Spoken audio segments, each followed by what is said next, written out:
Hello' everyone, কি খবৰ আপোনালোকৰ? ভালনে? এতিয়া 12টাই বাজিলে। আমাৰ বীৰক স্কুলৰ পৰা আজি মায়ে আনিলেগৈ বাৰু। মই আচাৰ অকণমান বনাব লৈছোঁ, আৰু কি আচাৰ বনাইছোঁ সেয়া বাৰু আপোনালোকে পিছত ভিডিঅ'ত দেখিবই। এতিয়া মই চৰ্টৰ ওপৰত আহি এয়া ৰহদৈ খাবলৈ লৈছোঁ। ৰহদৈ খাই আপোনালোকে ভাল পায়নে? একেবাৰে টেঙাও নহয়, মই পিছে বৰ টেঙাটো খাই ভাল নাপাওঁ।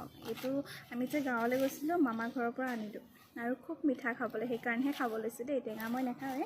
আৰু আমাৰ মহাশয়জনক চাবনে? এইয়া চাওকচোন, কি কৰি আছে দে? হা, কি কৰিছা? মাটি তুলিছা? তুমি এইবোৰ কাম কৰি ভাল পোৱা নি? ভাল পোৱা ন? জেচিবিখন কোনে কিনি দিলে? কোনে কিনি দিলেনো দেহা?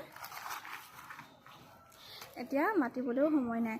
আৰু এয়া আমাৰ চৰ্টৰ ওপৰত মাটি অকণমান পৰিছে, কাৰণ পাপাই সৰু সুৰাকৈ অকণমান খেতি বাতি কিবা কিবি কৰিছে যে, ওপৰতে আৰু মানে খেতি বুলি ক'বলৈ এইয়া দেখিছেনে?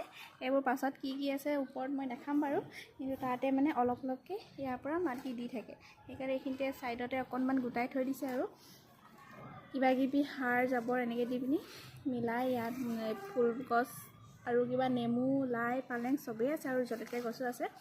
সেইখিনি দিয়ে যে এতিয়া ইয়াতে থৈ দিয়া আছিলে, সি এইখিনি একদম পূৰা জেচিবি লগাই উঠাই দিছে। দেখিছে তাৰ কাম? স্কুলত যোৱা সময়খিনিহে অকণমান শান্তি, আৰু অহাৰ পাছত আৰু আপোনালোকে শান্তি নাপায়। আৰু সৰু ল'ৰা ছোৱালী ঘৰত থকা তেওঁলোকেতো গম পাইছেই কি হয় ঘৰখন। কিন্তু আকৌ নাথাকিলেও বেয়া লাগে নহয়। নাথাকিলে ঘৰ একদম ঠাণ্ডা ঠাণ্ডা লাগিলে, থাকিলেও উৎপাত। একদম অৱস্থা চাওক, তাৰ মানুহটোৰ অৱস্থা চাওক, ওপৰৰ পৰা তললৈকে দেখিছে কি অৱস্থা হ'ল বাৰু।